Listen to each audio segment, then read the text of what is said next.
Hello, and welcome to Technology News for October 15, 2013. Food stamp recipients flood Louisiana Walmarts after EBT glitch. Word quickly spread in the Louisiana towns of Spring Hill and Mansfield that a food stamp glitch was giving recipients an unlimited balance on their electronic benefits transfer (EBT) cards, causing two local Walmarts to be completely ransacked on Saturday night. When Walmart employees noticed that EBT cards weren't showing limits, they called the corporate office and were advised to allow shoppers to use the cards anyway. "We did make the decision to continue to accept EBT cards during the outage so that they could get food for their families," Walmart representative Kayla Whaling told XLA TV. Local police officers were called in for crowd control, though no one was arrested, the report said. "It was definitely worse than Black Friday. It was worse than anything we had ever seen in this town. There was no food left on any of the shelves, and no meat left. The grocery part of Walmart was totally decimated," said Spring Hill Police Chief Will Lynn. Over the course of 2 hours, frenzied shoppers filled their carts with everything they could get their hands on, but when the cards came back online at 9 p.m., people abandoned their carts and left, the Daily Mail reported. Walmart employees could still be seen cleaning up the messes late as Sunday afternoon. "I was just thinking, I'm so glad my mom doesn't work here anymore," said O.J. Evans, who took a video of the overflowing shopping carts at the Mansfield Walmart, according to XLA. "That's the only thing I could think about, those employees working, that would have to restock all that stuff." Ms. Whaling did not say whether the company would somehow be refunded for the loss of food, but that they were fully engaged in monitoring the situation and transactions during the outage. In other news, Twitter now lets you receive direct messages from anyone. Wilson Rothman, NBC News. In a change now rolling out across Twitter, users can enable their accounts to receive direct, that is, private, messages from anyone they want. Previously, both parties had to follow each other for private correspondence to be enabled, but now, assuming you want it, you can open your account up. Since it's an opt-in sort of thing, you don't have to worry about being suddenly spammed by a bunch of crazed fans and potential business partners. Twitter hasn't officially confirmed the change, but sightings around the internet show that it's happening. Among the first people to notice the change was a marketing consultant named Jim Connolly, who tweeted a picture of the new setting. Will it reduce the amount of person-to-person chatter visible in people's public feeds? Will it make the shady side of social media even shadier? Will it make Twitter spam even more unbearable than it already was? Or will it serve as a useful tool for people who may not already be in lockstep to just talk privately? We'll just have to see. Next story. Apple taps Burberry CEO to oversee stores by Danica Kurka, Associated Press. London, AP. Apple said Tuesday that Burberry CEO Angela Ahrendts, who used technology to drive a remarkable turnaround at her luxury fashion house, will take charge of the company's expansion plans and retail operation. Ahrendts, who will become a senior vice president at Apple next spring, is credited with helping transform Burberry from an established stodgy brand known for its iconic trench coats to one of the fashion world's leading companies. Together with Chief Creative Officer Christopher Bailey, Ahrendts championed melding digital and mobile technology with the runway. "She shares our values and our focus on innovation, and she places the same strong emphasis as we do on the customer experience," Apple Chief Executive Tim Cook said in a statement. Bailey, who will become Burberry CEO on Ahrendts' departure, live-streamed his catwalk shows to fans worldwide through online channels like Twitter. Shoppers who wanted the runway's coats, shoes and bags could point and click, staking a claim to the hottest fashions months ahead of the items appearing in stores. The pair proved a powerful team, with Ahrendts presiding over the head office while Bailey oversaw creative marketing, store design and consumer technology, helping complete a turnaround started by another American executive, Rosemary Bravo. Burberry was rewarded with growth, particularly in Asia, where luxury and classic British craftsmanship proved a highly successful combination.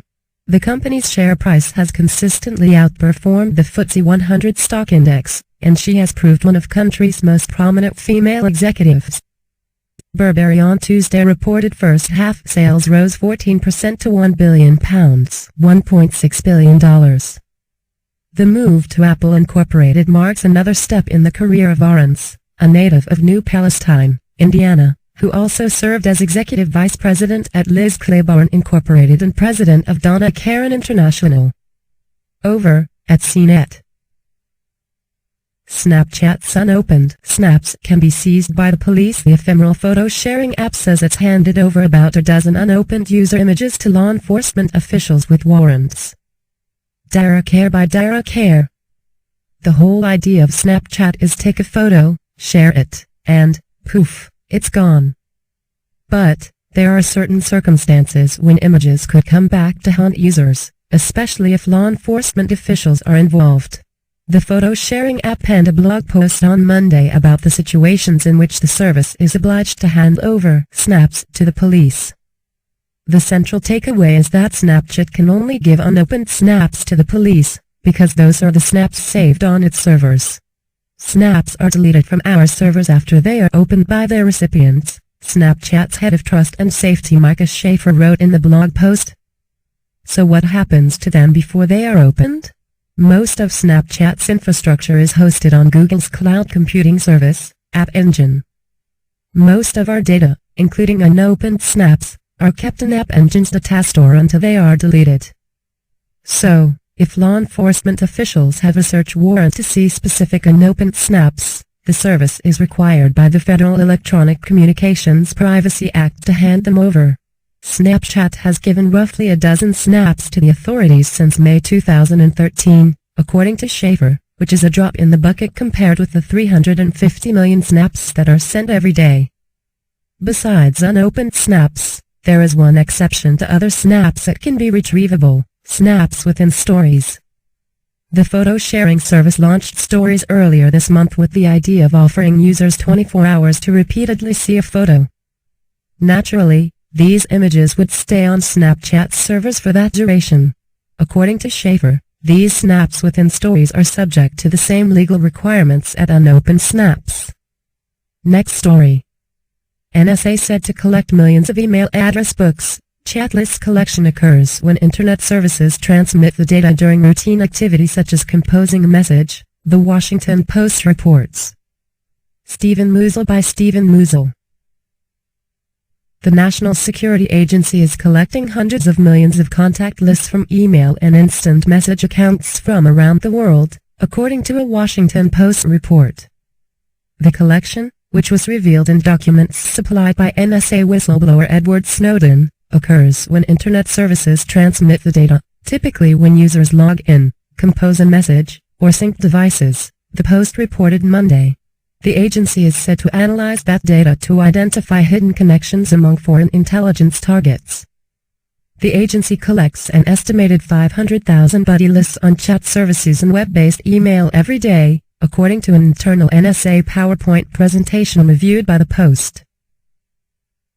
During a single day last year, the NSA's Special Source Operations Branch collected 444,743 email address books from Yahoo, 105,068 from Hotmail, 82,857 from Facebook, 33,697 from Gmail and 22,881 from unspecified other providers, according to an internal NSA PowerPoint presentation. Those figures, described as a typical daily intake in the document, correspond to a rate of more than 250 million per year. The collection, which occurs overseas, hinges on arrangements with telecommunications companies and foreign intelligence agencies with access to facilities that route data on the Internet's main lines, the Post said. The agency is not authorized to collect the information from facilities in the United States, but U.S. intelligence officials told the Post that contact lists for Americans are often harvested in a sweep. The NSA said the data it collects is used to combat terrorism and an array of other crimes. The National Security Agency is focused on discovering and developing intelligence about valid foreign intelligence targets like terrorists, human traffickers, and drug smugglers, the agency said in a statement. We are not interested in personal information about ordinary Americans. Moreover, We operate in accordance with rules approved by either the Attorney General or the Foreign Intelligence Surveillance Court, as appropriate, designed to minimize the acquisition, use, and dissemination of any such information. Because the data is being collected while it is in transit on the Internet rather than from storage on servers, the agency doesn't have to notify Internet services or ask for their help. We have neither knowledge nor participation in this mass collection of webmail addresses or chat lists by the government, a Google spokesperson told CNET in a statement. Yahoo issued a similar statement, saying, "We are not aware of nor have we participated in the alleged mass collection of user data by the government." A Microsoft spokesperson told CNET it found the allegations troubling. Microsoft does not provide any government with direct or unfettered access to our customers' data, a Microsoft representative said in a statement. We would have significant concerns if these allegations about government actions are true. Facebook used the revelation to once again push the government for greater transparency regarding data collection activities and the related requests made of Internet and telecommunications companies. As we have said many times, we believe that while governments have an important responsibility to keep people safe, it is possible to do so while also being transparent, a Facebook representative said. We strongly encourage all governments to provide greater transparency about their efforts aimed at keeping the public safe, and we will continue to be aggressive advocates for greater disclosure. A Yahoo spokesperson told the Post that it would begin using SSL, Secure Sockets Layer, to encrypt email connections. Google has always offered Gmail users the ability to use HTTPS Hypertext Transfer Protocol Secure and made it the default setting in 2010. The NSA's program comes to light amid scrutiny of the methods used by the U.S. intelligence and law enforcement community, which, critics say, has run roughshod over privacy rights and the Constitution in the name of national security. CNET reported in July that the U.S. government has attempted to obtain the master encryption keys that Internet companies use to shield millions of users' private web communications from eavesdropping. However, a source said that large Internet companies have resisted the requests on the grounds that they go beyond what the law permits. In August, encrypted email service Lavabit suddenly closed up after the FBI obtained a search warrant demanding that it turn over the keys to its data encryption to further the agency's effort to trace a single Lavabit user. Lavabit, which uses encryption to prevent messages from being read by anyone other than the sender or recipient, was the service Snowden allegedly used to send a message to a Human Rights Watch representative in July. Next story. HTC One Max, not too big to fail. Devin Koldewey, NBC News. The HTC One Max just barely fits in the user's hand. HTC announced the latest in its One series of Android smartphones on Monday, the One Max, essentially an original one equipped with an enormous 5.9-inch screen, plus a fingerprint reader. It's certainly bigger, but is it better? The short answer is no, unless the original one's already impressive 4.8-inch 1080p display wasn't enough for you. Except for the fingerprint scanner, nearly every other spec has received only minor tweaks. Some refinements are welcome. Having the power button on the side rather than the top is a good idea, and the slightly concave edge, a feature first found on the smaller One Mini, gives a better grip than the original one. HTC's custom Sense interface for Android has a few new touches users will probably appreciate without actually noticing. Inside, the One Max has almost the same exact guts as its predecessor, including the unique but ultimately disappointing camera, which, strangely, has been downgraded and no longer features optical image stabilization. The One's excellent speakers did, fortunately, grow along with everything else, and still sound great. And a microSD card slot means you can add a ton of storage space, always a welcome feature. The main draw is the considerably larger screen, but because the resolution hasn't been increased as well, you're not really seeing more with the Max, you're seeing the same stuff, bigger. For media and game junkies, the added size may make for a more cinematic experience, but a vastly different experience it isn't. Lastly, the fingerprint scanner has some useful features, some usability issues. It's placed on the back of the phone, which would be fine if it weren't in close proximity to the large camera lens, which to a searching finger feels very much the same. Expect to smudge up the lens instead of unlocking your phone many a time. But another problem is that you have to turn the phone on first via the side power button to activate the fingerprint scanner, which, depending on how you are accustomed to holding your phone, can lead to some finger gymnastics while you rebalance and maneuver the enormous device. Up to 3 fingerprints can be stored, and each one can be set to launch different shortcuts, a very handy feature. Index finger launches home, middle finger launches camera, and your kid's finger launches their favorite game. It worked well in my brief tests, and setting up was even faster than on the iPhone 5S.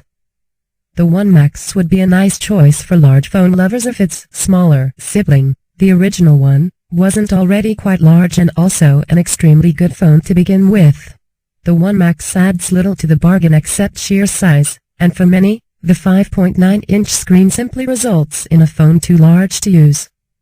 For phablet lovers, the Max might be a welcome alternative, but for everyone else, it's just a bit too much. No pricing is available yet, but if the original one is any indication, the 1 Max will be offered at the premium pricing tier, around $200. You should be able to get one within the next month or so on Sprint and Verizon Wireless. Next story. Online video watching and sharing surges. By Heather Kelly, CNN. CNN. We are online more than ever, glued to computers at work, and smartphones and tablets at home, during commutes and everywhere in between. But how are we filling up all that extra screen time other than checking social media, playing games and reading articles? We're watching videos, preferably funny ones. Since 2009, the percentage of adults watching or downloading online videos has gone up from 69% to 78%. According to new research from the Pew Internet and American Life Project. The most popular way of viewing clips is streaming them through video sharing sites such as YouTube, followed by regular websites, apps and by social media. 36% of people bother to download entire video files. Comedy videos are hands down the most popular genre, holding on to the number on spot from 4 years ago. 58% of adults are giggling along to comedy videos, and 56% are getting guidance from how-to videos. Music videos also have taken off in those 4 years, and now half of adults watch them. Pornography was at the bottom of the list of video categories, after sports and advertisements. Only 12% of people reported watching adult videos online. 25% of men admitted to viewing adult content, while 8% of female respondents did. Regular people are filming and uploading a large chunk of online videos. In 4 years, the percentage of American adults posting videos online has shot up from 14% to 31%. The majority of people are uploading a video someone else created, but 18% of online adults shot and shared videos themselves. The publicly shared moments are mostly mundane. 58% of the shooters are uploading clips of people they know doing everyday things. The next most popular subject matter is people shooting themselves and their friends hamming it up for the camera for a laugh. Finally, 54% shared videos of events they attended, which may explain what the sea of people watching concerts through their smartphones instead of looking at the stage do with their videos. Smartphones play a big role in the surge in amateur filmmakers. Anyone with a smartphone or tablet can capture spontaneous moments or whip up their own attempts at stardom. 40% of adults are recording video on their phones, and 41% are watching videos from the devices. Not surprisingly, a bit of stardom is what many people are aiming for with their videos. More than a third of the people posting videos online hope one of their creations will go viral. 5% of people posting videos regretted sharing something in the past. Pew credits sharing sites such as YouTube and Vimeo as being the main driving force behind the video watching trend. Back in 2006, 33% of people said they were using these types of sites. Now that number is 72%. Apps such as Vine and other social media tools are becoming a popular way to share and consume videos directly from a phone. The study was part of Pew's ongoing look at how Americans use the internet.